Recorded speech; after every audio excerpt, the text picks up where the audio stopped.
परिवर्तितजीवनसूत्रम् अद्वैतं समतादर्शम् परिवर्तितजीवनसूत्रम् अम्बा भगवानवतारम् एकत्वमेव नरचैतन्यम् एकत्वमेव नरचैतन्यम् एकत्वमेव नरचैतन्यम्।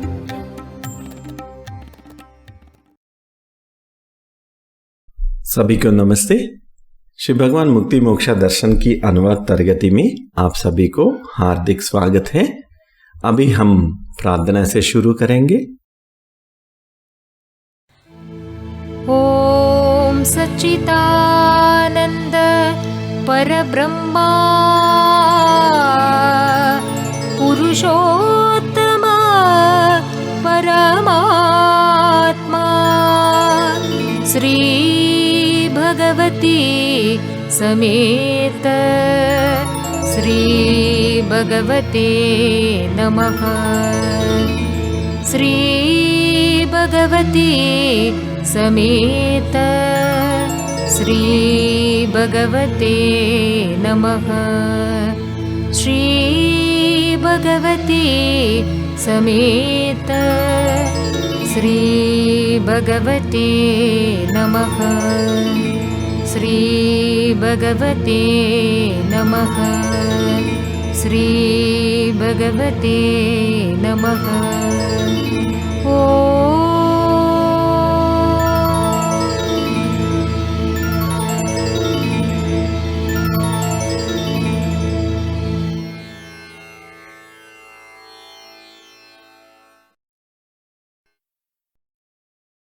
जय बोलो ज्ञान प्रदाता श्री परंज्योति अम्मा भगवान की जय। पहले प्रश्न, डियर श्री भगवान, what is the connection between the observer and the observed? प्रिय श्री भगवान, देखने वाला और जिसे देखा जा रहा है, इनमें क्या संबंध है? श्री भगवान ने ऐसा समाधान दिया है, देखने वाले आप है और आप जो सुन रहे हैं या देख रहे हैं या स्मेल कर रहे हैं या स्पर्श कर रहे हैं, वह ऑब्जर्व्ड है, देखा गया वस्तु है। तो अपने आप यहाँ दो आ जाते हैं, अनुभव दो बन जाता है, ऑब्जर्वर देखने वाला व्यक्ति और ऑब्जर्व्ड यानी जिसे देखा जा रहा है। तीसरा है देखने की प्रक्रिया, एक्ट ऑफ सीइंग, ऑब्जर्वेशन। यदि आप एक पेड़ को देख रहे हैं तो आप देखने वाला है और पेड़ ऑब्जर्व्ड है, देखने की प्रक्रिया भी है। प्रश्न है कि देखने वाला और जिसे देखा जा रहा है, इनमें क्या संबंध है? आपको यह समझना है कि जिसे देखा जा रहा है, यदि वो नहीं है तो देखने वाला का भी कोई स्वतंत्र अस्तित्व नहीं है। जिसे देखा जा रहा है वही चीज आपका निर्माण कर रही है। पेड़ के बिना आपका अलग अस्तित्व नहीं है। मैं बस पेड़ का उदाहरण दे रहा हूं। तो पेड़ है, आप पेड़ को देख रहे हैं, उसे महसूस कर रहे हैं। पेड़ की आपका अस्तित्व निर्माण कर रहा है। पेड़ के बिना यानी जिसे देखा जा रहा है, उसके बिना देखने वाला नहीं है। ये सब जगह लागू होता है। इसी प्रकार से आपके बिना यानी देखने वाले के बिना जो पेड़ है यानी ऑब्जर्व्ड, उसका भी अस्तित्व नहीं है। पेड़ निश्चित रूप से क्या है हमें पता नहीं, देखने वाला निश्चित रूप में क्या है हमें पता नहीं। जिसे देखा जा रहा है वह देखने वालों को निर्माण करता है और देखने वाला देखी हुई वस्तु को निर्माण करता है।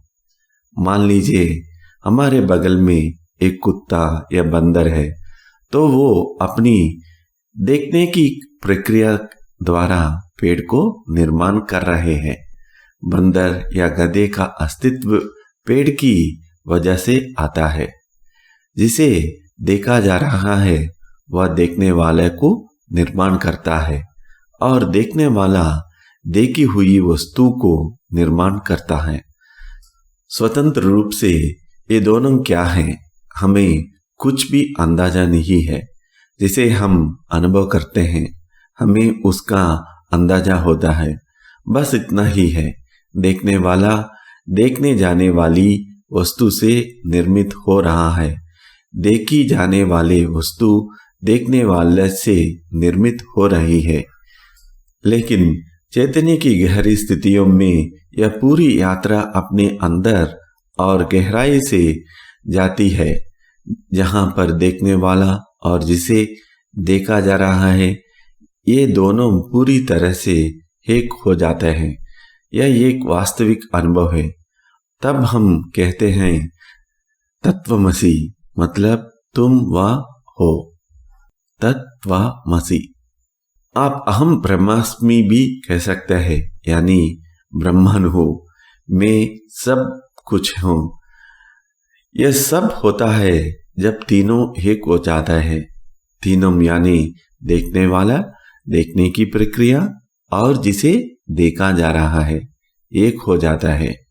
ऊपरी रूप से देखा जाए तो टीचिंग इतना उपयोगी नहीं है, लेकिन जैसे हम आपको चैतन्य की ऊंच स्थिति में लेकर जाएंगे, विशेष रूप से जब अन्य लोकों में लेकर जाएंगे, तब यह टीचिंग आपके लिए बहुत उपयोगी होगी। वरना आप पूरी कंफ्यूजन में रहेंगे कि क्या हो रहा है, आपको कुछ समझ में नहीं आएंगी। लेकिन तब यह टीचिंग आपको मदद करेगी। हम और ज्यादा तेजी से आगे बढ़ने वाले हैं। आप जो अनुभव कर रहे हैं उसे समझाने के लिए ये टीचिंग आपको मदद करेगी। और टीचिंग क्या है? आप और जिसे आप देख रहे हैं ये दोनों एक दूसरे से अलग नहीं है। आप देखी जाने वाली वस्तु को निर्माण कर रहे हैं और वह वस्तु आपको निर्माण कर रही है। यह वन वे ट्रैफिक नहीं है, बल्कि टू वे ट्रैफिक है। तो जब हम आपको शरीर से बाहर दूसरे लोकों में लेकर जाएंगे और आपको अनुभव मिलेंगे, तब इस टीचिंग के द्वारा आप इन अनुभवों को समझ पाएंगे। जय बोलो ज्ञान प्रदा श्री परमज्योति अम्मा भगवान की जय। अगला प्रश्न का समाधान देखेंगे। डियर श्री भगवान, what is common among different enlightened people? अलग अलग जीवन मुक्त लोगों में क्या समानता है? श्री भगवान के उत्तर, यदि इस पृथ्वी पर 810 करोड़ प्रकार की जीवन मुक्ति भी है, कोई भी दो लोगों की जीवन मुक्ति का अनुभव एक जैसा नहीं होता। प्रकृति अपने आप को दोहराती नहीं है। प्रकृति इतनी संपन्न है कि वह दोहराना नहीं चाहती। हर एक केस अनोखी होती है। जीवन मुक्ति किसी भी प्रकार की हो समानता है कि दुख नहीं रहता। दुख पूरी तरह से समाप्त हो जाता है। अलग अलग प्रकार की जीवन मुक्ति होती है, जैसे कि ईसाई जीवन मुक्ति, बौद्ध जीवन मुक्ति, जैन जीवन मुक्ति, हिंदू जीवन मुक्ति। इस पृथ्वी पर बहुत अलग अलग प्रकार के हैं। हम इन सब में नहीं जा सकते। इस एक एक प्रकार की जीवन मुक्ति के अंदर भी और कई प्रकार है। जिस प्रकार से आपकी उंगली का निशान अलग होता है या आपकी आंखें अलग होती है, उसी प्रकार से हर व्यक्ति का अनुभव उसका निराला अनुभव होता है। वह अनोखी होती है। प्रकृति ऐसा नहीं चाहती है। प्रकृति बहुत संपन्न है, परंतु सब में एक ही समानता है कि शारीरिक दुख, मानसिक दुख, या आध्यात्मिक दुख नहीं रहता। उदाहरण के लिए शारीरिक दुख जैसे कि घटना का दर्द, हम उसे दर्द कहते हैं, तो यह केवल दर्द है, दुख नहीं है। अभी आपको दुख है, अरे मुझे इस तरह का दर्द है, उस तरह का दर्द है, मैं कितने सारे काम नहीं कर सकता, यह दुख है। मेरे पैर ठीक नहीं है, ये सोचना भी दुख है। तो जीवन मुक्ति मिलने पर इस तरह का दुख नहीं रहेगा, दर्द रहेगा, केवल शरीर में दर्द होगा। मानसिक दुख पूरी तरह से मिट जाता है, आध्यात्मिक दुख भी पूरी तरह से मिट जाता है। सभी प्रकार की जीवन मुक्ति में ये एक समानता है, तीनों प्रकार के दुख मिट जाता है। आपकी जीवन मुक्ति किसी भी प्रकार की हो, ये तीनों दुख जीवन मुक्त व्यक्ति के लिए नहीं रहते। एक प्रकार की जीवन मुक्ति से आप जीवन को एक अलग प्रकार से अनुभव करते हैं या देखते हैं। दूसरी प्रकार की जीवन मुक्ति में आप और एक प्रकार से चीजों को देखते हैं। आवाज अलग प्रकार से सुनी जा सकती है, स्मेल अलग हो सकता है, स्पर्श अलग हो सकता है। अलग अलग लोगों के लिए ये अलग अलग हो सकता है। मान लीजिए रमण महर्षि है, अरबिंदो है और रामकृष्ण परमहंस है, सभी जीवन मुक्त है, लेकिन हर एक का अनुभव अलग रहेगा और उनमें सहमत नहीं होगा, डिसएग्री करेंगे। उदाहरण के लिए रमण महर्षि और अरबिंदो के साथ में इतना ज्यादा जमती नहीं है, एग्रीमेंट नहीं है। रमण महर्षि की स्थिति निराशा वाली थी और अरबिंदो को यह इतना कुछ पसंद नहीं था, उनकी स्थिति अलग थी। तो अंतर तो रहेगा, लेकिन दुख नहीं होगा। दोनों को शारीरिक दुख था, लेकिन हमें उसे दर्द कहना चाहिए, दुख नहीं। इसके अलावा इनका कोई दुख नहीं था। तो हमें किसी की भी तुलना किसी के साथ नहीं करना चाहिए, क्योंकि सभी जीवन मुक्त है, दुख नहीं है। वे जीवन को कैसे अनुभव करते हैं, विचार को कैसे अनुभव करते हैं, वो एक दूसरे से अलग है। जय बोलो श्री परमज्योति अम्मा भगवान की जय। अगला प्रश्न का जवाब, आध्यात्मिक दुख क्या होता है श्री भगवान? श्री भगवान, इसे समझाना बहुत मुश्किल है और समझाना भी मुश्किल है, लेकिन हम कोशिश करेंगे कि हम आपको समझने में मदद करें। गौतम बुद्ध ने कहा, यदि आप मुझे कहें कि मैं निशाने पर 100 बाण छोड़ूं, तो वह मैं कर सकता हूं, लेकिन ये आध्यात्मिक दुख के विवरण मैं नहीं कर सकता हूं। ये बुद्धा ने 2500 ईयर्स के बैक में ही कहा है। और गौतम बुद्ध ने यह भी कहा है कि मैं बाल को 1000 टुकड़े कर सकता हूं, लेकिन मैं यह नहीं समझ सकता कि यह आध्यात्मिक दुख क्या है। आपके पास जीवन में सब कुछ हो सकता है, फिर भी आपको मूलभूत सवाल, फंडामेंटल क्वेश्चंस जिसे हम कहते हैं, वे आपको सता रहे हैं। उदाहरण के लिए, अंतिम सत्य क्या है? अंतिम वास्तविकता क्या है? क्या ईश्वर है? यदि ईश्वर है तो ईश्वर का निर्माण किसने किया? यह ब्रह्मांड कितना बड़ा है? इसकी शुरुआत कब हुई? कैसे हुई? क्या इसका अंत होगा? यदि अंत हुआ तो फिर से शुरू होगा क्या? यदि फिर से शुरू हुआ तो क्यों फिर से शुरू होना है? कितने सारे ब्रह्मांड है? इन सारे प्रश्नों का आप पर प्रत्यक्ष कोई प्रभाव नहीं है, लेकिन यह आपको सताते हैं। यह क्या है? जीवन क्या है? ईश्वर क्या है? क्या उनका अस्तित्व है? इसका प्रमाण क्या है? इन सभी प्रश्नों के वास्तव में कोई उत्तर नहीं है। ऐसे प्रश्न है जिनमें कोई उत्तर नहीं है, लेकिन प्रश्न तो है। यह प्रश्न कौन पूछा रहा है? मन पूछ रहा है। मन को जीवित रहने के लिए समस्या या प्रश्नों की आवश्यकता होती है, और मन यह नहीं चाहता कि आप इसका उत्तर दे।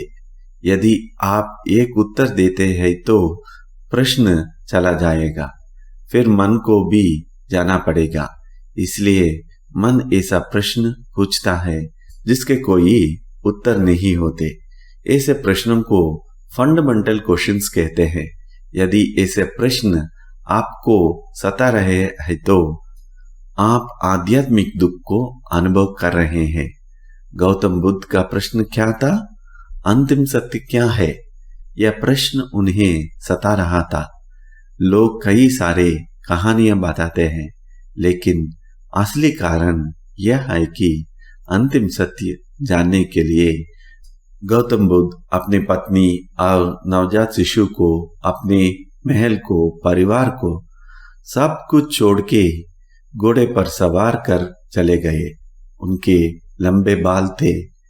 अपने बाल काट के वह जंगल में चले गए। 6 साल की तपस्या के बाद उन्हें उत्तर मिला। और उत्तर क्या था? अंतिम सत्य करके कुछ भी नहीं है।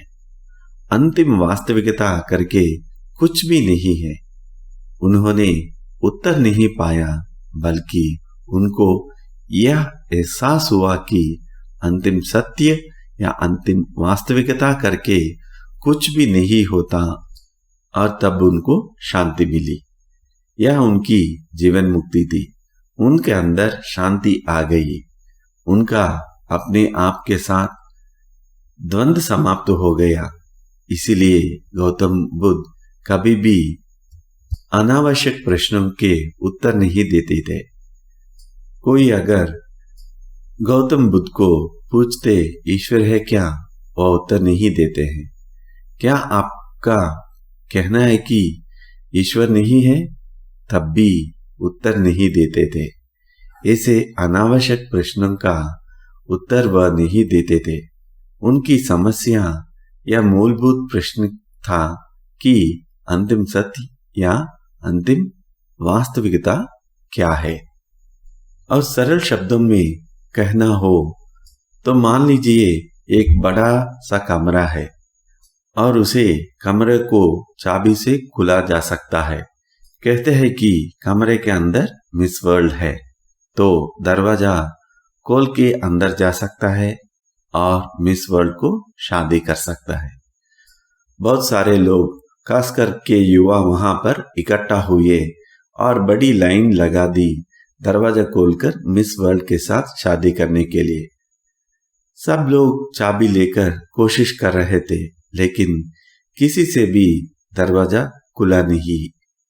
फिर एक आदमी आता है, वह भी चाबी लेता है। दरवाजे में चाबी डालने के बजाय वो की होल के अंदर देखते हैं कि कमरे खाली है, वहां पर कोई मिस वर्ल्ड नहीं है।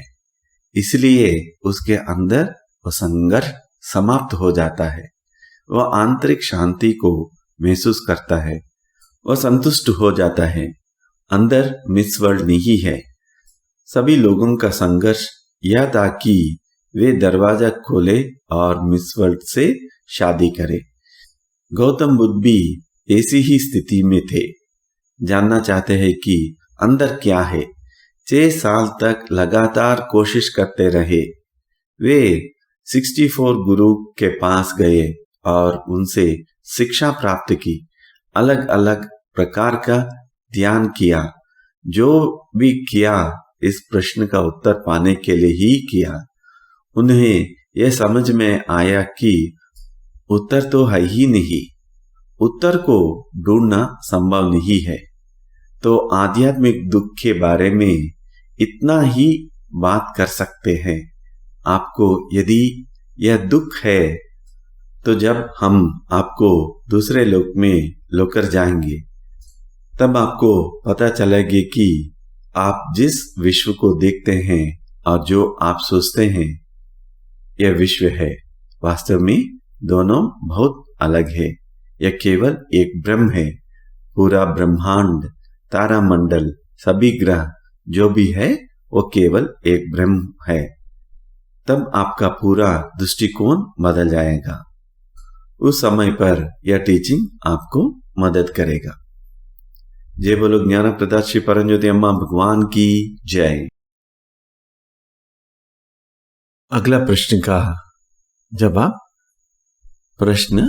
पाद प्रणाम प्रिय श्री भगवान, कई बार प्रक्रियाओं में भाग लेने के बाद हम अद्भुत स्थिति का अनुभव करते हैं, लेकिन हम में से कुछ लोगों के लिए उन स्थितियों से खो जाते हैं जिनका हमने अनुभव किया है।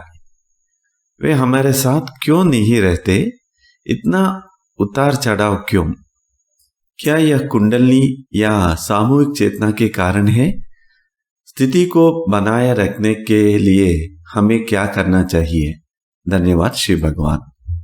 श्री भगवान जी ने ऐसा उत्तर दिया है, आप में ज्यादातर लोगों को उन्नत स्थिति की अनुभव हुई है और बाहर जाने के बाद आपकी स्थिति कम हो गया है, और कुछ लोगों को स्थिति भी खो गया है। ये आप ऊंचे नीचे का ये फ्लक्चुएशन देखा है। ये सभी स्थिति कुंडलनी से प्रेरित किया है। इसी कारण से कुंडलनी जब अफेक्ट होता है, आपकी स्थिति भी अफेक्ट होता है, ज्यादा होता है, कम होता है। तापमान आपके स्थिति या कुंडलनी को अफेक्ट करता है। वातावरण कुंडलनी को प्रभाव करता है। जो आप देख रहा है, सीनरी आप देख रहा है, वो भी प्रभाव करता है। स्मेल अफेक्ट करता है। आप जो खा रहे हैं वो भी आपको अफेक्ट करता है। आप ज्यादातर पकौड़ी खाता है, वो पकौड़ा आपका कुंडलनी को कम करेगा, स्थिति कम हो जाएंगे। जिस प्रकार की खाना आप खाते हैं, ड्रिंक्स जो पीते हैं, वो सभी कुंडलनी को प्रभाव करते हैं। कुछ समय आपके कमरे में कोई आए तो वो भी कुंडलनी को प्रभावित करता है। और कई बार जो पेट एनिमल्स होता है और एनिमल्स होता है, जंतु होता है, आपको ये कुंडलनी को अफेक्ट करता है। पेंट स्मेल वो भी कुंडलनी को अफेक्ट करता है। कुंडलनी हर एक विषय पर प्रभावित होता है। इसका ज्यादा कारण कलेक्टिव कॉन्शियसनेस होता है। आप अलगाव चैतन्य नहीं है। आप ऐसा सोचते हैं, आप कैसा महसूस करते हैं, तो आप ये विशाल चैतन्य में एक भाग है। इसे हम कलेक्टिव अनकॉन्शियस बुलाते हैं और कलेक्टिव कॉन्शियस भी बुलाते हैं। ये आपके ऊपर काम करते हैं। आप सागर के एक लहर की तरह हो। समुंदर आप पर कार्य कर रहा है और आपको इसका एहसास नहीं होगा, तो समुंदर आप पर प्रभाव डाल रहा है। अर्थात जो कुछ भी है वह आपकी कुंडलनी पर प्रभाव डाल रहा है। आपकी अपनी चेतना और उससे भी आगे आपकी अपनी चेतना आपको प्रभावित कर रही है और कुंडलनी ऊपर नीचे हो रही है, और इसीलिए आपका स्थिति आता जाता रहेगा। लेकिन हम आप पर लगातार काम कर रहे हैं। एक संदर्भ में आपका स्थिति स्थिर हो जाएंगे, आपका कुंडलनी भी स्थिर हो जाएंगे। अभी हम इतना जोर से हम नहीं कर पाएंगे। आप इस बाहर प्रपंच में हैं। आप तो पैसे कमाना है, फैमिली को देखना है, जो सारे काम है वो करना है, वो सभी को भी हम तो देखना है। इसीलिए हम प्रोसेस को ज्यादा स्पीड में नहीं कर पाएंगे। हम ग्रेजुअली धीरे धीरे आपको ये इहम और परम को बैलेंस करते हुए आपके स्थिति को हम आगे बढ़ेंगे। हम तेज गति से गया तो आपको परम ही मिलेगा, इहम पूरा से आप खो जाएंगे। जैसे रमण महर्षि को इहम क्या है, कुछ नहीं है। उनके आमने सामने लोगों ने उनको देखभाल किया है, उनको इहम पूरी तरह से नहीं है और पूरा इहम को खो गया है। आप परम में ज्यादा स्पीड से चले तो इहम को जाएंगे। इसीलिए हम बैलेंस करते हुए आपको आगे ले जा रहे हैं। हम इहम या परम दोनों चाहते हैं, एक को जाना नहीं चाहते हैं। आपको ये दोनों होना चाहिए। हमारे प्राचीन भारत देश में जो राजा है वो भी जीवन मुक्त है, उनको इहम और परम दोनों में है। ऐसा मॉडल हम आपको देना चाहते हैं। हम नहीं चाहते कि आप जंगल में जाके या पेड़ के नीचे बैठ के या एक भिक्षु बन के जीना है। नहीं, आपको ऐसा नहीं होना चाहिए। श्री भगवान ने कह रहे हैं कि वास्तव में 2 जीवन मुक्त व्यक्ति को मैंने देखा है। एक कई साल पहले हुआ था। एक तो वर्ल्ड फेमस व्यक्ति है, उस समय एक कार एम्बेसडर है ना, वो उसमें बैठने के लिए इच्छा नहीं करते हैं। एम्बेसडर कार को तिरस्कार करता है। इस शहर में अमीर लोग अपने बहुत महंगा कार लेके आते हैं, उसमें वो ट्रैवल करते हैं, अच्छे कपड़े पहनते हैं, दुनिया में जो कंफर्ट्स है वो पूरा अनुभव करेगा। और इसी शहर में एक जीवन मुक्त है, वो भिखारी था, एक प्रकार का भिखारी। वह चेन्नई में एक पेड़ के नीचे रहते थे और लोग जाकर उनसे खाने के लिए कुछ देते थे। खाने के लिए वो इनकार करने से वो कुछ देकर उनको खाने के लिए कहते थे। ये कुछ नहीं मांगते थे, लोग बिस्किट पैकेट देते हैं और कुछ बार वो खाने के लिए आहार देते हैं थे। ऐसा सीधा साधा जीवन है। ये 2 व्यक्ति का मिलन हुआ है। ये 2 जीवन मुक्ति बहुत सारे विषय पर चर्चा की। ये जो अमीर जीवन मुक्ति है और भिखारी जीवन मुक्ति है, ये दोनों साथ में बात किया है। अमीर जीवन मुक्त ने भिखारी जीवन मुक्ति को सहायता करने के लिए आगे नहीं आया और जो भिखारी है वो अपनी सहायता के लिए अमीर से कुछ मांगा ही नहीं है। अमीर जीवन मुक्त को इहम परम दोनों है, भिखारी को इहम नहीं है, केवल परम है। श्री भगवान कहते हैं कि हमारे भक्तों को ये दोनों होना चाहिए, इहम और परम। हम परम के ऊपर ही नहीं फोकस करेंगे, हम केवल परम के लिए ही फोकस करें तो हम तेज गति से जाएंगे। तो क्या होगा, आप इहम को खो जाएंगे। उसे देखकर बाकी लोग भयभीत हो जाएंगे, वे सब भाग जाएंगे। इसीलिए हमें दोनों की जरूरत है। इसीलिए हम धीमी गति से चल रहे हैं। जय बोलो श्री परंज्योति अम्मा भगवान की जय। अगला प्रश्न।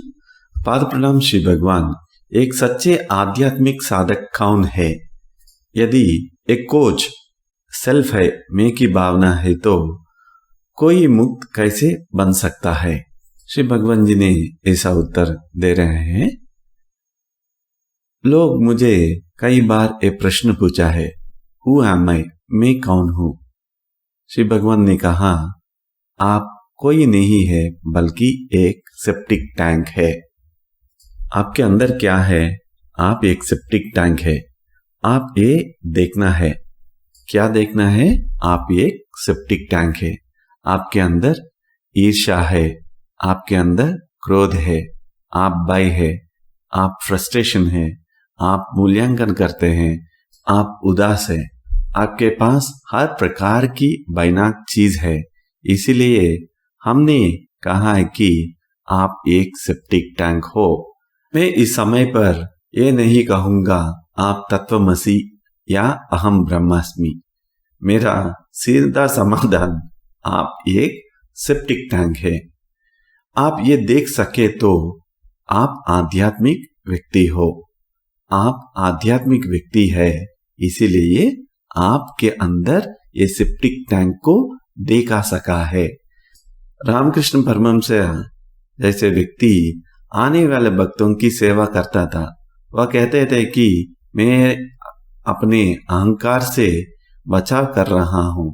अगर उस कद का आदमी ऐसा कर सकता है तो वह समझा जाएगा। तो आपको यह देखना होगा कि आप एक सेप्टिक टैंक है। आप तो ब्रह्मन है, वो सब कुछ है, वो हो जाएंगे जब होना है। अभी तो आप एक सेप्टिक टैंक है। आप क्यों सेप्टिक टैंक है? सेप्टिक टैंक इसीलिए आप मैं की भावना, सेल्फ का प्रोडक्ट हो। आप जो कर रहे हैं, जो बात कर रहे हैं, जो चर्या कर रहे हैं, आप एक भिखारी को दान दे रहे हैं, उसमें भी सेल्फ है। मैं इस भिखारी को दान दिया है, इसीलिए मुझे सत्कर्मा प्राप्त होता है। शायद मेरा हृदय विकसित होता है। ये सेल्फ आपके जो अंदर है, सभी समय वो एक्सपेक्ट कर रहा है। इसलिए यदि अपने सेल्फ को कार्य करते हुए देख सकते हैं, जितना संभव हो सके इसकी निंदा किया बिना आप कहते हैं ये भगवान, यह बैनाक है, सेल्फ है, फिर यह आप नहीं देख रहे हैं। सेल्फ का मूल्यांकन किया बिना, सेल्फ की निंदा किया बिना, बहाने दिए बिना यदि आप केवल सेल्फ को देखते हैं, सेल्फ क्या है, तो आप कुछ समय में मुक्त बन जाएंगे। जपा तपा ये सब आपको सहायता करेंगे, इसमें कुछ संदेह नहीं। आप जो कर रहे हैं उसमें आपका सेल्फ को देखना है। आप अपनी पत्नी से बहुत प्यार और करुणा से बिहेव कर रहे हैं, उसमें देखना है आपका सेल्फ कैसे काम कर रहे हैं। आप जागरूक होना चाहिए, अवेयर होना चाहिए, देखना है ये सेल्फ आपके अंदर कैसे काम कर रहा है। तो आप आध्यात्मिक व्यक्ति बन जाएंगे। आपको देखना है आपके अंदर ये सेल्फ है। सेल्फ या मैं की भावना से मुक्ति पाने की या प्रयास करने की कुछ उपयोग नहीं है। आप स्वयं से मुक्ति नहीं पा पाएंगे, क्योंकि जो प्रयत्न आप करेगा वो भी सेल्फ है। आप कह सकते हैं कि मैं जंगल में जाके 6 साल का ध्यान करूंगा बुद्धा जैसे, ये आपको नहीं हो पाएंगे। आप अपनी प्रयत्न से ये सेल्फ से बाहर आना प्रयत्न किया तो आपका सेल्फ बहुत स्ट्रांग हो जाएंगे।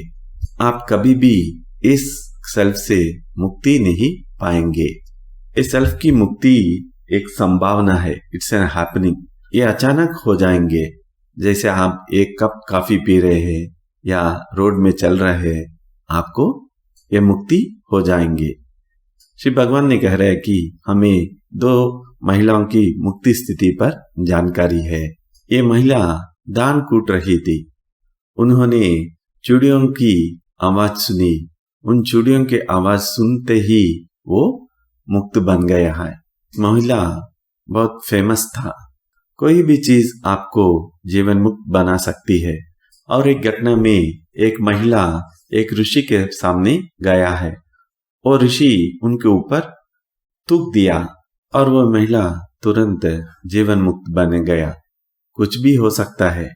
प्रश्न है कि आप तैयार है क्या? आप पूरी तरह से सचेत होना चाहिए, अवेयर होना चाहिए। आपके अंदर ये सेल्फ है, आप इसके प्रति कुछ भी नहीं कर सकते हैं। सेल्फ से मैं की भावना से आप मुक्त की प्रयत्न करने से कुछ नहीं होता है। ये आपके लिए एक संभावना है, ये होना चाहिए, ये आपके लिए होते हैं। जय बोलो ज्ञान प्रदाता श्री परमज्योति अम्मा भगवान की जय। अगला प्रश्न, परमब्रह्म श्री भगवान, मन कर्मा के समान है, तो क्या कर्मा का नियम केवल जीवन मुक्त नहीं है उन लोगों पर लागू होता है? क्या एक जीवन मुक्त व्यक्ति के पास कर्मा नहीं होंगे क्योंकि वह मन से मुक्त है? क्या मुक्त को अपने पिछले कर्मा से कष्ट होगा? श्री भगवान का समाधान, जीवन मुक्त व्यक्ति ताजा नेगेटिव कर्मा प्राप्त नहीं कर पाएंगे, लेकिन जो पिछले जो नेगेटिव कर्मा है उसके प्रति वो कष्ट सहना पड़ता है, उससे कोई बच नहीं सकता। एक मुक्त अच्छा काम किया होगा, फिर भी वो नेगेटिव कर्मा को भी प्राप्त कर सकते हैं। अच्छा एक काम किया है, फिर भी वो नेगेटिव कर्मा को पा सकते हैं, क्योंकि जो काम वो किया है वो दुष्प्रभाव दूसरे व्यक्ति पर पड़ा है। उनका भावना अच्छा है, लेकिन जो रिजल्ट आया है वो नेगेटिव है, इसीलिए उनको नेगेटिव कर्मा प्राप्त करना पड़ता है। श्री भगवान ने कहा है कि आपको केवल एक मनोरंजन के लिए एक मजेदार उदाहरण दे दूंगा। तो एक और कल्कि भगवान थे, कई कल्कि भगवान है, और आप जानते होगी कि भारत में करीब 300 कल्कि भगवान जेल में हैं। इसीलिए ये महसूस करना है कि कोई बड़ी बात नहीं है कि किसी को कल्कि भगवान कहा जाता है।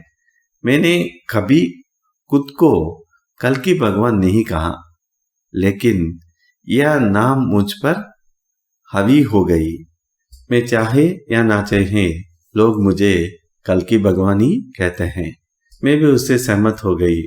अभी 300 कल्कि भगवान जेल में है। जो कल्कि भगवान के बारे में अब बोल रहा हूँ वो जेल में नहीं है, वो अच्छे आदमी है। वो लोगों को अच्छा करने के लिए कोशिश कर रहा है। आसपास के गांवों में अन्नदान करने के लिए निश्चय किया है, और एक गांव में वह अन्नदान करने के लिए निश्चय किया और उधर अन्नदान शुरू किया है। उनके जो डिवोटीज होता है उनसे डोनेशंस लेके उस गांव में अन्नदान शुरू किया है। वो कुछ साल ऐसे चला है और लोग आलसी हो गया है। वो गरीब है, अब वो काम करना बंद कर दिया। जो मुफ्त में ये अन्नदान मिलता है वो खा रहे हैं, और थोड़ा जो काम करना है वो कर रहे हैं। और ऐसा समय बीत रहा है, उनका कॉन्ट्रीब्यूशंस डोनेशंस बंद हो गया है। जो डोनेशंस बंद होने के बाद ये अन्नदान धीरे से स्टॉप हो गया है, रुक गया है। लोग वेट कर रहे हैं कब ये अन्नदान शुरू होगा। एक भोजन देना बंद कर दिया। अंत में क्या हुआ कि ये कल्कि भगवान अन्नदान नहीं कर पाया, तो लोग आके उनको पीट कर उनके गांव से बाहर निकाल दिया।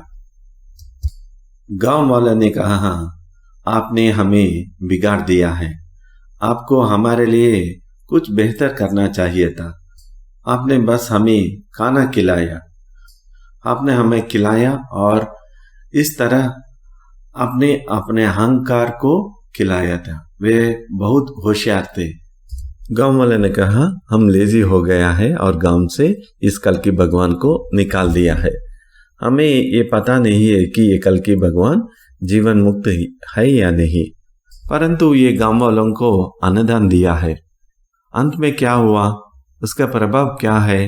लोग बुरा है। अंत में गांव वालों ने उसे पीटा और बाहर निकाल दिया गया। श्री भगवान ने कह रहे हैं कि आपको अधिक जानकारी नहीं दे सकता है। ये मुक्त को भी बुरा कर्म प्राप्त होता है। जय बोलो ज्ञान प्रदाता श्री परमज्योति अम्मा भगवान की जय हो। अगला प्रश्न, परमनाम श्री भगवान, क्या हम मार्गदर्शन के मामले में अपने पूर्वजों की मदद ले सकते हैं, जैसे हम तब लेते थे जब वे जीवित थे? क्या यह उनके साथ लगाव पैदा करता है और उच्च स्तर पर उनकी यात्रा को अवरुद्ध करता है। धन्यवाद श्री भगवान। आप अपने पूर्वजों की मदद बहुत अच्छे से ले सकते हैं। वास्तव में उनकी मदद लेना बहुत अच्छा है और इसे कभी भी कुछ भी नकारात्मक नहीं होगा। आपके साथ और उनके साथ भी सकारात्मक है, अच्छी चीजें ही घटित होंगी। अगला प्रश्न, प्रिय श्री भगवान, बार बार उच्च स्थितियों में जाने या आनंद को ट्रांसफर करने से क्या प्रभाव पड़ता है? श्री भगवान की समाधान, बार बार उच्च स्थिति में जाने और आनंद को बदलने करने धीरे धीरे आपको बदल देगा। आप एक अलग व्यक्ति बन जाएंगे, हृदय विकसित होंगे। एक बार आपके हृदय विकसित हो जाएंगे, आप जीना शुरू कर देंगे। आप नहीं पता है कि जीना क्या है, आप केवल एग्जिस्टिंग है, विद्यमान है, बस इतना ही है। जब हृदय विकसित होता है तब आप स्वर्ण युग में प्रवेश करता है। बाहर का स्वर्ण युग अलग है, आपका अंतरंग दुनिया में आप स्वर्ण युग में प्रवेश करता है। बाहर की दुनिया कलयुग हो सकता है, आपके अंदर स्वर्ण युग होता है। आप स्वर्ग में होते हैं, आपके अंदर स्वर्ण युग होता है। इसे हम परिवर्तन बुलाते हैं। ये आप जैसे जैसे आनंद स्थिति ट्रांसफर करते हैं और पीक स्टेट में जाते हैं, ये अपने आप आपके अंदर हो जाता है। जय बोलो ज्ञान प्रदा श्री परमज्योति अम्मा भगवान की जय। अगला प्रश्न, पाद प्रणाम प्रिय परंकरण ज्योतिषी भगवान, जीवन से बहना क्या है? हमारे इहम और परम की वृद्धि के लिए जो हो रहा है वैसा ही छोड़ना है। आपकी मार्गदर्शन चाहिए श्री परमज्योति भगवान। श्री भगवान के उत्तर, ये इहम और परम को दोनों की ही अप्लाई होता है। आपको मिसअंडरस्टैंड हो रहा है, आप गलत से समझ रहा है। जीवन से प्रवाहित होना का आपको आलसी होना, कुछ ना करना, बस चुपचाप रहना समझाना नहीं चाहिए। यह समझने का यह तरीका नहीं है। इसलिए जो भी जरूरी हो उसके लिए आपको काम करना होगा, आपको प्रयास करना होगा, इसे बदलने का प्रयास करना होगा। इसलिए हम धर्म, अर्थ, काम, उन सभी चीजों की बात कर रहे हैं। खुद को पूरा करने की आपको प्रयास करना होगा। जहां यह शिक्षा आती है, मान लीजिए कि आप कुछ प्रयास कर रहे हैं लेकिन आपको वह नहीं मिलता जो आप चाहते हैं, उस समय आपको स्वीकार करना है जो आपको मिला है। प्रयास करने के बाद भी आप जो चाहते हैं आपको नहीं मिला है, जो मिला है उसे आप स्वीकार करना है। इसे हम कहते हैं कि जीवन के साथ प्रवाहित होना है।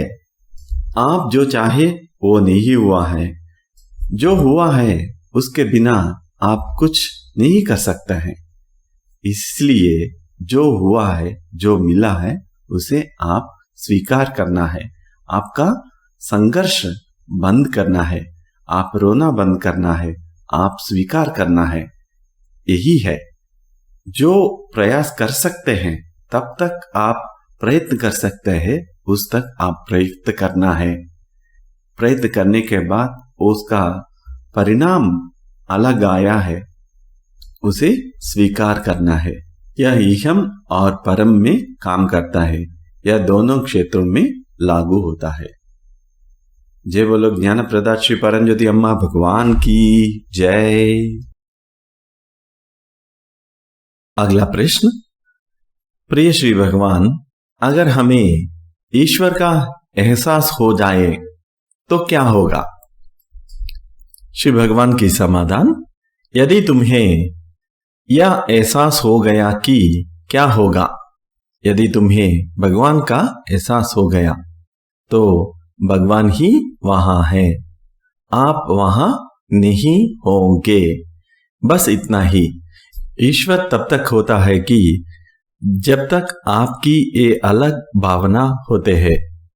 आप सोचते हैं कि इस सारे विश्व से आप अलग है, ये आपका अज्ञान है, आपकी प्रज्ञा पराधा है। जब आपको ईश्वर का अनुभव होता है, एहसास होता है, ये सब जाते हैं। क्या एहसास होता है? ये एहसास होता है कि आप सब कुछ है। इस समय पर मैं की भावना होती है? नहीं होती है। आप तो गया है, मैं की भावना निकल गया है। क्या होंगे? सब कुछ होंगे। ईश्वर से अलग की भावना निकल जाएंगे। जब आप निकल जाएंगे, वो भावना भी निकल जाएंगे। ईश्वर को महसूस करना की भावना ही निकल जाएंगे। अगला प्रश्न। प्रिय श्री भगवान, जीवन में समस्याओं का समाधान कैसे करें? श्री भगवान के समाधान। एक मार्ग में हमारे सप्त कोशों को ठीक करने से समस्याओं मिट जाएंगे। जब कोशस ठीक हो जाएंगे, सारी समस्याएं मिट जाएंगे। और दूसरी मार्ग है कि आपको परम ज्योति से अटूट बंधन होना चाहिए। परम ज्योति से बात करना है, परम ज्योति आपको सहायता करेंगी। अगला प्रश्न। नमस्ते श्री परमज्योति भगवान, परमज्योति के साथ एक होना कैसा लगता है? हम किस रूप में होंगे? परमज्योति के अस्तित्व का उद्देश्य क्या है? श्री भगवान के समाधान। ये सब आपके ऊपर निर्भर करता है। आप कृष्ण भक्त हो, परमज्योति आपको कृष्ण के रूप में दर्शन देते हैं, श्री कृष्ण के रूप में अनुभव करते हैं। जैसे आप श्री कृष्ण के बारे में जितना जानकारी सीख लिया है, इसी तरह आप कृष्ण को अनुभव करते हैं। आप राम भक्त हो तो आप राम को अनुभव करेंगे। आप शिव भक्त हो, शिव को अनुभव करेंगे। बहुत सारे लोक है, कृष्णा का लोक है, रामा का लोक है, वो दोनों अलग है। और शिवलोक है, वो ये दोनों लोक से अलग है। सभी अलग विविध रूप में ये लोक है। ये सभी लोकों एक ही तरह नहीं होता है। ऐसा करने के लिए प्रकृति इतना कम है क्या? प्रकृति बहुत संपन्न है, ईश्वर भी बहुत संपन्न है, इसलिए इतना वैरायटी आप देख सकते हैं। जैसे आप खाने के लिए हर रोज एक डिश चेंज करते हैं, वैरायटी आइटम्स खाते हैं। वेस्ट में हर रोज होटल के पास एक बोर्ड लगाता है, इधर आज का स्पेशल डिश। जू में गया तो उधर एक बोर्ड रहता है, आज का नया जानवर। मनुष्य को हर समय नया नया विषय चाहिए। और दो व्यक्ति के लिए एक ही अनुभव क्यों होना चाहिए?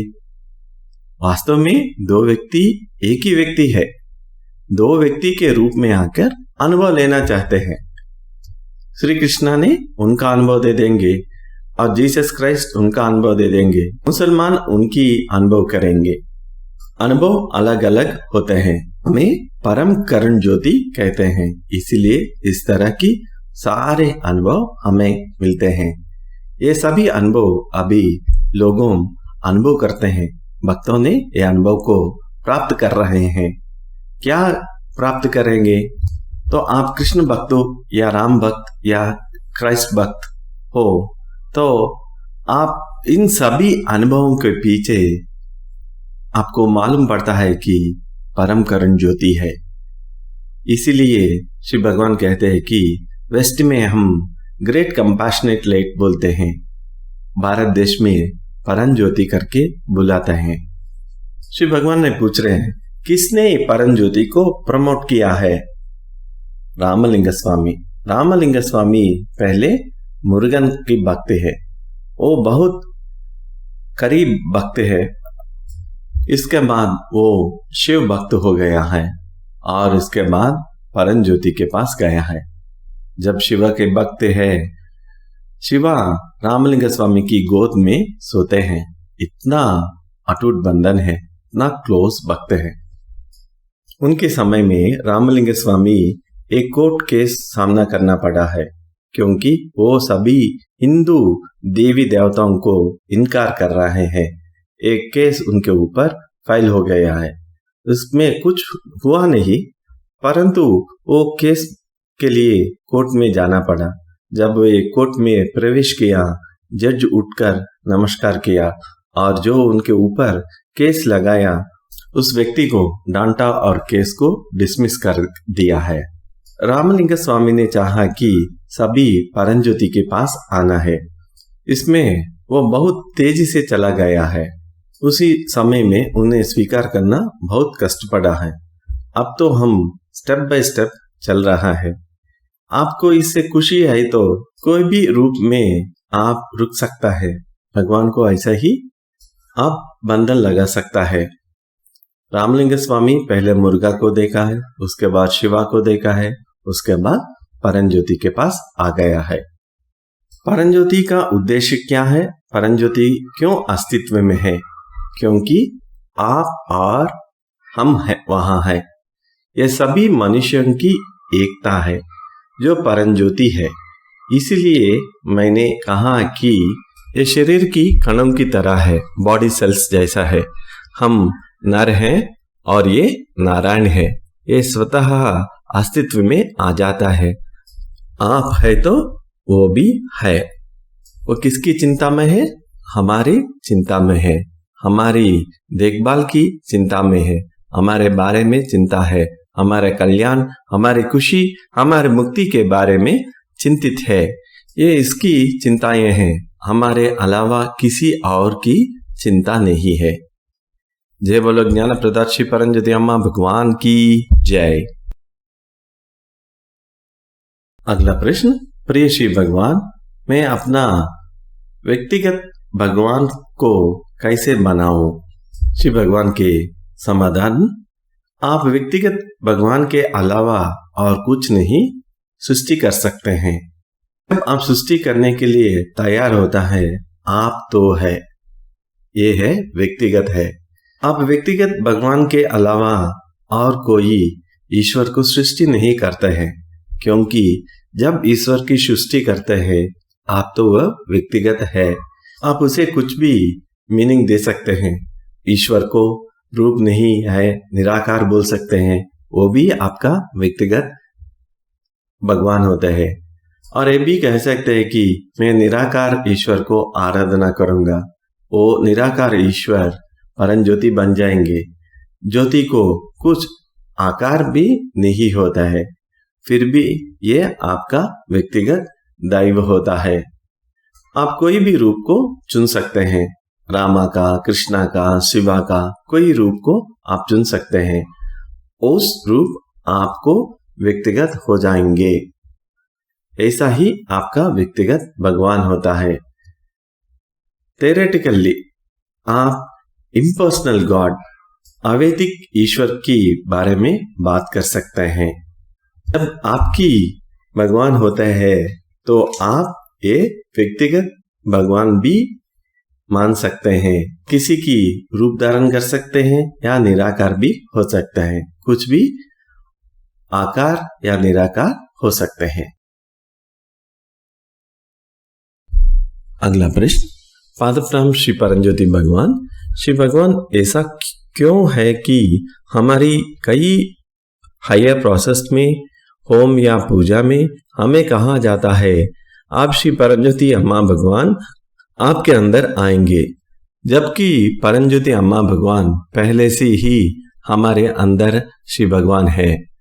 उस श्री भगवान को करने के पीछे वास्तविक अर्थ क्या, सत्य क्या है? श्री भगवान का समाधान, परमज्योति अम्मा भगवान और भगवती भगवान आपके अंदर है। वो सक्रिय नहीं हो सकता है, कुछ बार वो एक्टिव है और इतना एक्टिव नहीं है। ये है अंतर्यामिन। अंतर्यामिन एक टेलीविजन सेट जैसा है। ये टीवी सेट ऑन हो या ऑफ होता है। जब आप आवाहन करते हैं तो परमज्योति भगवती भगवान इधर आते हैं। वही आपके स्क्रीन के ऊपर आता है।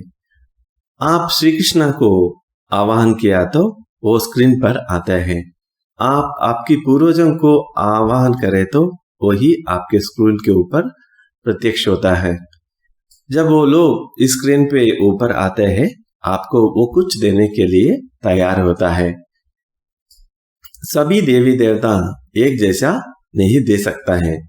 जो शिवा देता है वो कृष्णा नहीं दे सकता है, और कुछ बातें सामान्य हो सकती है, तो इसलिए यह आपके अंतर्यामिन पर निर्भर करता है। यदि आपको दादा दादी आपके अंतर्यामी के रूप में आने वाले हैं, वो निस्संदेह वे आपको कुछ न कुछ प्रदान कर सकते हैं, लेकिन वह पेशकश नहीं कर सकते हैं जो भगवान कृष्ण देते हैं या भगवान राम देते हैं, जिसे वे पेश नहीं कर सकते हैं। वो कुछ दे सकते हैं। उदाहरण के लिए आपको एक्सीडेंट होने वाले हैं तो आपसे बात करके आपकी रक्षा कर सकते हैं। आप आपकी दादा दादी परदादा परदादी से भी बात कर सकते हैं। उदाहरण के लिए आपकी वो पेट एनिमल की मृत्यु हो गई तो पेट एनिमल कुत्ता या बिल्ली ये अंतर्यामिन के रूप में भी आ सकते हैं। वो टीवी में आप कुत्ता को देख सकते हैं। ये अच्छा अनुभव देते हैं। ये भी आके आपको कुछ न कुछ दे सकते हैं। आपका अंतर्यामिन एक टीवी सेट जैसा है। आप किसी भी चैनल को ट्यून कर सकते हैं। आप अम्मा भगवान को ट्यून कर सकते हैं, या श्री कृष्णा को, राम को, मुर्गा को, किसी न किसी रूप में आपको आराधना कर सकते हैं। किसी चैनल को आप ट्यून कर सकते हैं। और इसके बाद आते हैं कैसा है आपका बंधन। ये बंधन के ऊपर ही आधार होता है, वो कितने दे सकते हैं, कैसे देख सकते हैं। हर बार आप आवाहन करते हैं तो ये चैनल शुरू करना जैसा है। आपके अंदर अम्मा भगवान है तो इसका तात्पर्य है कि आपके पास ये चैनल एक्टिव है। जब आप बुलाते हैं आपके अंदर वो लोग आते हैं। आने के लिए आप तो चैनल तो ऑन करना पड़ता है, इसीलिए हम हर बार आवाहन करते हैं। जय बोलो ज्ञान प्रदाता श्री परमज्योति अम्मा भगवान की जय। अगला प्रश्न। प्रिय श्री भगवान, पिछले दर्शन में श्री भगवान ने बताया था कि व्यक्तिगत परिवर्तन कैसे होता है, अर्थात ऊंचे स्थिति का अनुभव करना, नरक लोक में दौरा न करना, परम करुण ज्योति से मिलना, इस धरती पर आपकी भूमिका को खोज करना। श्री भगवान, परिवर्तन के लिए जिम्मेदार ये सभी कारक हमारे हाथ में नहीं है, तो क्या परिवर्तन भी एक घटना है? तो क्या सचमुच हमारे परिवर्तन में हमारी कोई भूमिका है? धन्यवाद श्री भगवान। श्री भगवान के समाधान मैं एक उदाहरण के द्वारा ये समझने का प्रयत्न करूंगा। श्री भगवान ने कई बार एक कहा है कि मुक्ति, जीवन मुक्ति, परिवर्तन ये संभव घटना है, वो अपने आप घटित होता है। इसीलिए एक कंफ्यूजन, ये अपने आप हो जाए तो आपका भूमिका क्या है? श्री भगवान ने कहा मैं एक आपको उदाहरण देता हूं, ये आप समझ सकते हैं। अब समस्या कहाँ है? ब्रेन में है। ब्रेन में एक ट्यूमर है। एक ट्यूमर क्या है? सेल्फ मैं की भावना। यही है हर व्यक्ति में समस्या है। ये सृष्टि की परिणाम क्रिया में ये सेल्फ हमारे अंदर आ गया है। ये तो निकल जाना है, ये तो निकलने की प्रक्रिया में है। शायद निकलने के लिए और 1500 ईयर्स लगेगा। ये 1500 ईयर्स के बाद ये ट्यूमर अपने आप निकल जाएंगे, परंतु वो 1500 ईयर्स के बाद हो जाएंगे। अभी आपकी समस्या है। समस्या का कारण क्या है? सेल्फ है। आपकी परिवार में समस्या है, आपकी पति और पत्नी के बीच में समस्या है, उसका कारण भी मैं की भावना है। आपके ऑफिस में आपको समस्या है, कारण क्या है? सेल्फ है। आपके समाज में समस्या है, कारण सेल्फ है। देशों के बीच समस्या है, कारण सेल्फ है। वातावरण में कुछ समस्या है, समस्या का कारण सेल्फ है। युद्ध हो रहा है, कारण सेल्फ है। समस्या कैसे भी हो, आपका समस्या का कारण सेल्फ है। ये सेल्फ या मैं की भावना खुद निकलना होगा। अब तो क्या हो रहा है, हम तो ये सेल्फ निकालने की प्रयत्न कर रहे हैं। श्री भगवान कह रहे हैं कि मैं एक मजेदार उदाहरण दे रहा हूं, ये लिटरली वैसा ही मत लेना है, समझने की कोशिश करो। आपके ब्रेन में एक ट्यूमर है तो आप हॉस्पिटल जाना पड़ता है। हॉस्पिटल में चेयरमैन होता है। चेयरमैन कौन है? परंज्योति है। उधर जाना है, पहले हॉस्पिटल में जाना है, ब्रेन सर्जरी करवाना है और उसके बाद वो ट्यूमर निकल जाएंगे, आप ठीक हो जाएंगे। आप ये सब करना है। आपको मालूम पड़ा है ट्यूमर है तो आप हॉस्पिटल आना है। ये जैसे है कि ज्यादातर लोग M&M क्लास को रजिस्टर करते हैं, वो क्लास में अटेंड नहीं करते हैं। कुछ लोग रजिस्टर करके दर्शन के आते हैं, वैसे कुछ लोग हॉस्पिटल को ट्रीटमेंट के लिए जाता है। तो उधर मैनेजर है। मैनेजर कौन है? अम्मा भगवान। अम्मा भगवान आपसे उधर बात करेंगे। अम्मा भगवान माने इधर पुरुषोत्तम अम्मा भगवान, फिजिकल अम्मा भगवान है। आपको तैयार करके हॉस्पिटल की रूम में जाने के लिए तैयार करता है। आपको सर्जरी करने के लिए तैयार करेंगे। उसके बाद आपको ऑपरेशन थिएटर में लेके जाएंगे। तो सर्जरी 2 सर्जन्स करेंगे। कौन है वो? परंज्योति भगवती, परंज्योति भगवान। और उनकी सहायता के लिए असिस्टेंस होता है, वो है दासस। इधर समस्या क्या है कि आप हॉस्पिटल को ही नहीं आते। जो लोग मैनेजर को देख के भाग जाते हैं, कुछ लोग सर्जिकल रूम में आके ट्रीटमेंट से पहले और निकल जाते हैं, कुछ लोग ऑपरेशन टेबल में लेट जाते हैं और उधर से डर से भाग जाता है, कुछ लोग ही ऑपरेशन टेबल पर रह के पूरा ऑपरेशन करने में सहायता करेंगे। कुछ लोगों को सर्जरी फास्टली होता है, कुछ लोगों को धीरे धीरे होता है। हमारे ये वेस्टर्न कम्युनिटी में ज्यादा लोग अच्छे स्थिति में है और पूरी तरह से जीवन मुक्त हो गया है। समय की कमी के कारण से हमें उसे इधर नहीं बुला रहा हूं और उनकी भाषा भी हम नहीं समझ पाएंगे। जो जीवन मुक्त हो गया वो वैसा ही आपके पास साइलेंटली बैठ करके अपनी स्थिति को दूसरों को ट्रांसफर करते हैं। जीवन मुक्ति 2 प्रकार होता है, एक धीरे धीरे चलता है और एक अचानक सडनली आपको होता है। ज्यादातर लोग हॉस्पिटल को नहीं आ रहे हैं। आप नहीं आए तो हम आपके ऊपर अटेंशन कैसे रख सकते हैं? नहीं रख सकते हैं। किसी की वार्ता वो नहीं सुनते हैं, ना मेरी भाषा सुनते हैं और असिस्टेंस की बात भी नहीं सुनते हैं। हर समय मन कुछ न कुछ विषय पर लगे रहते हैं। हम इहम के बारे में, परम के बारे में ज्यादा विषय आपको दे दिया है। अब सर्जरी करने की समय है तो सर्जरी के लिए लोग दौड़ रहे हैं, तो हम कैसे आपके ऊपर सर्जरी कर सकते हैं? नहीं कर सकते हैं।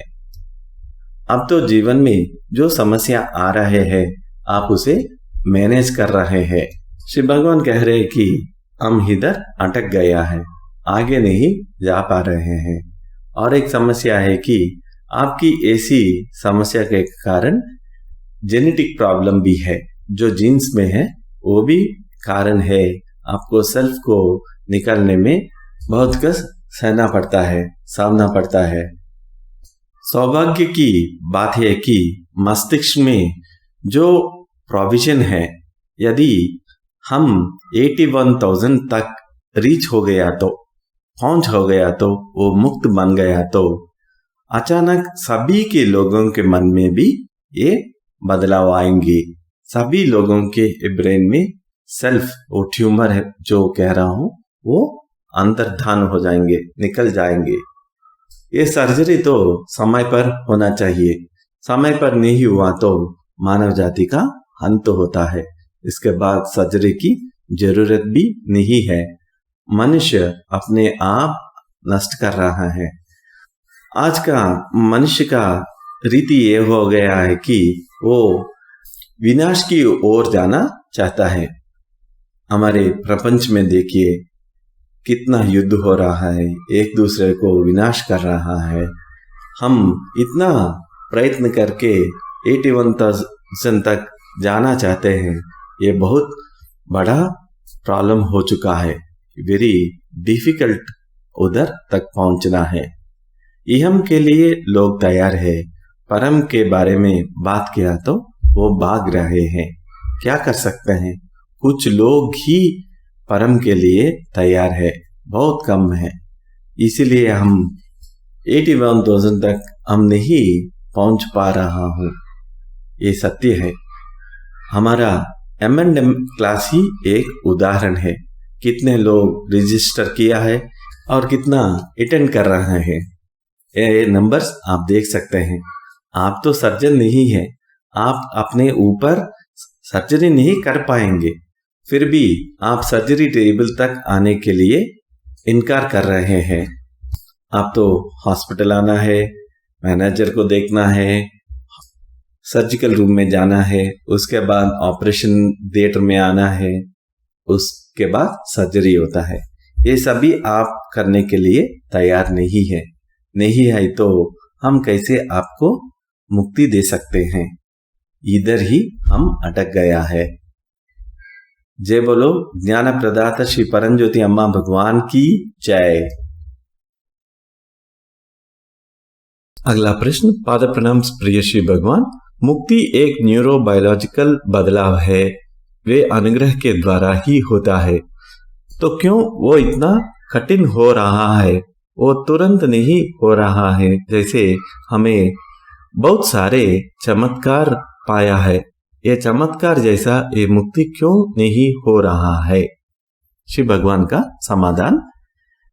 जब हमारे पास 81,000 मुक्ति के लोग होते हैं, वो तुरंत हो जाएंगे। तुरंत ये सेल्फ में की भावना मिट जाएंगी। ये सारा बदलाव आपके ब्रेन में होता है। इस सृष्टि की परिणाम क्रिया में ये सेल्फ में की भावना मानव में आ गया है। वो सेल्फ खुद अपना ही निकलना है, तो अभी ये नहीं निकल रहा है। परिणाम क्रम में हमारे मानव जैसा बहुत सारा लोग आया है, तो अभी वो नहीं है, परंतु ये सभी हमारे अंदर जी रहा है। हमारे जीन्स में, डीएनए में ये सब है। वैसे ही ये सेल्फ अपने आप ही निकल जाएंगे, तो इसके लिए समय लगेगी। तब तक के लिए हमारे मानव जाति जीना है, जिंदा होना चाहिए।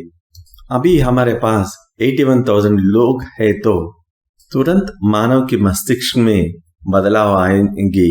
उनको ये भी नहीं पता चला है कि वो मुक्त हो गया है। अभी भी एक जीवन मुक्त व्यक्ति अपनी स्थिति को दूसरे व्यक्ति को ट्रांसफर कर सकता है, ये संभव है। अभी हम 81,000 पीपल चाहिए, तो वो अपने आप ही हो जाएंगे। प्रश्न है कि परमज्योति क्यों नहीं कर सकते हैं? परमज्योति सृष्टि के द्वारा कर रहा है। सृष्टि के बिना परमज्योति नहीं कर सकते हैं। आप परमज्योति को भगवान मानते हैं। ईश्वर सर्वशक्तिमान नहीं है, सर्वव्यापी है। परमज्योति हर जगह है, सर्वज्ञ है। परमज्योति ही सब कुछ है, सर्वशक्तिमान नहीं है। यदि यह सर्वशक्तिमान है तो हमें इस 81,000 की आवश्यकता नहीं है। बस एक झटके से सब कुछ खत्म हो जाएगा, उतनी ताकत नहीं है। यह सीधा जवाब है। यही आखिरी प्रश्न का समाधान। अभी श्री भगवान प्रक्रिया में जो बताया है उनके अनुवाद। आज की प्रक्रिया में आप अपने रिश्तों के सही करने की दिशा में आगे बढ़ेंगे, खासकर अपने जीवन साथी के साथ। वह आपका पति या आपकी पत्नी है, या यदि आपका कोई साथी है तो यह भी ठीक है, या यदि आपका साथी मर चुका है तो भी कोई बात नहीं। मृत्यु साथी के साथ आपको इसे ठीक करना होगा। तो पिछली बार आपने माता पिता के रिश्ते पर काम किया था। अगली महत्वपूर्ण बात है जीवन साथी के साथ रिश्ते। आपको इस पर काम करना होगा। वह आज के लिए है।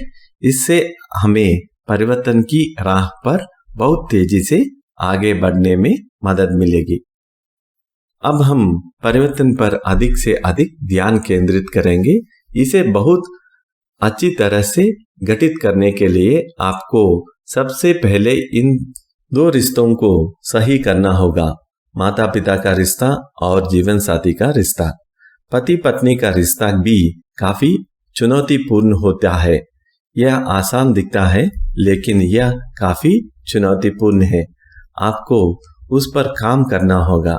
वह आज के लिए है। निस्संदेह परम करण ज्योति भी आपकी मदद करेगी, और यदि इसे सही कर दिया जाए तो हम परिवर्तन की दिशा में तेज से आगे बढ़ सकते हैं। आप दुनिया भर में बहुत लोग में परिवर्तन हो रहा है। आपके साथ भी ये बहुत तेजी से होगा। जय बोलो ज्ञान प्रदाता श्री परमज्योति अम्मा भगवान की जय। थोड़ी देर आप आंखें बंद करके अभी तक जो सुना है श्री भगवान की भाषणों की अनुवाद आप जो याद कर सकते हैं याद कीजिए और श्री भगवान को कृतज्ञता व्यक्त कीजिए।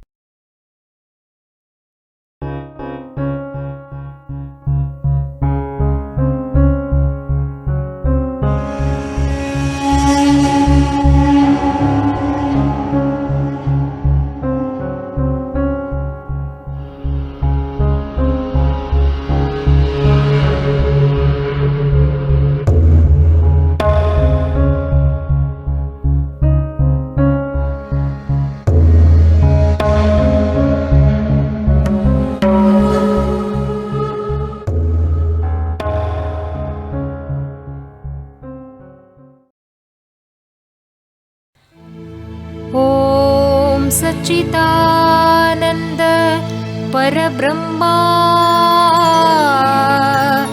पुरुषोत्तम परमात्मा श्री भगवती समेत श्री भगवते नमः।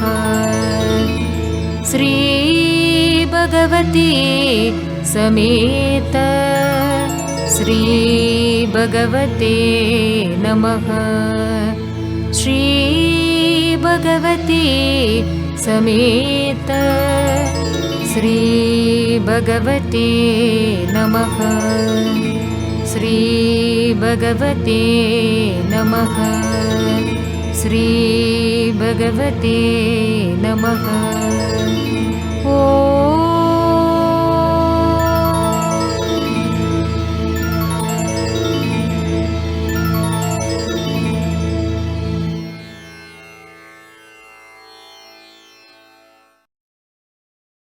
आज इस अनुवाद कार्यक्रम में भाग लेने के लिए आप सभी को मेरा हार्दिक धन्यवाद। आने वाले दिनों में आप श्री अम्मा भगवान की राह में आगे बढ़ने के लिए मेरा प्रार्थना है। श्री अम्मा भगवान शरणम।